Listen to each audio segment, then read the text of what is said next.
விதைத்தவன் உறங்கலாம், ஆனால் விதைகள் ஒருபோதும் உறங்குவதில்லை அப்படிங்கிற மாதிரி இந்த ஒரு பதிவு எல்லாருக்குமே ஒரு நிகழ்ச்சி ஏற்படுத்தியிருக்கு. அமெரிக்காவில் சிட்டிசன்ஷிப் வாங்கி குடியேறி இருக்கிற மைக்கேல்ங்கிற ஒருத்தர் தற்சமயம் விடுமுறைக்காக தமிழ்நாடு வந்திருக்காரு. அவரு மாணவரா இருந்தப்ப தனக்கு சான்றிதழ் பெறதுக்கு காரணமா இருந்த சக்திவேல் அப்படிங்கிறவரை அவரோட வீட்டுக்கு போய் நன்றி நிமித்தமா பார்த்திருக்காரு. இப்போ அவரு உடல் உபாதைகள் காரணமா அவதிப்பட்டு வர சக்திவேல் அப்போ இருந்தே பொது உடைமை வாழ்க்கைக்காக தன்னை அர்ப்பணிச்சுக்கிட்டு வரா. திமுகவுல ஒன்றிய துணை செயலாளர் பதவியில இருந்திருக்கிறார். திமுகவுல ரொம்ப காலமா வழக்கத்துல இருக்கிற ஒடுக்கப்பட்ட மக்களுக்கு துணை செயலாளர் பதவிங்கிற சமூக நீதி அடிப்படையில இவருக்கு துணை செயலாளர் பதவி கிடைச்சிருக்கு. தனக்கு கிடைச்ச பதவி மூலமா நிறைய அடித்தட்டு மக்களுக்கு தன்னால இயன்ற உதவிகளை செஞ்சிருக்காரு.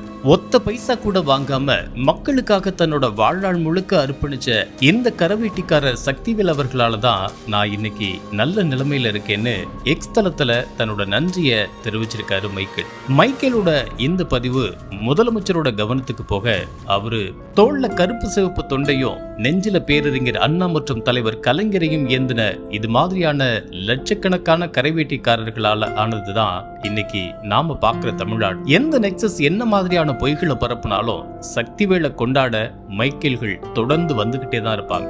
உணர்வால மண்ணுல வேறு விடப்பட்டிருக்க இயக்கம் இது. சக்திவேல் அவர்களுக்கு தேவையான உதவிகளை செஞ்சு அவரோட உடல் நலத்தை கவனிச்சுக்கிறதுக்காக மீன்வளத்துறை அமைச்சர் அனிதா ராதாகிருஷ்ணன் அறிவுறுத்திருக்கேன்னு சொல்லி ரொம்பவே உணர்வு பூர்வமா மைக்கேலோட ட்விட்டர் ரீட்வீட் செஞ்சிருக்காரு முதலமைச்சர் மு.க. ஸ்டாலின்.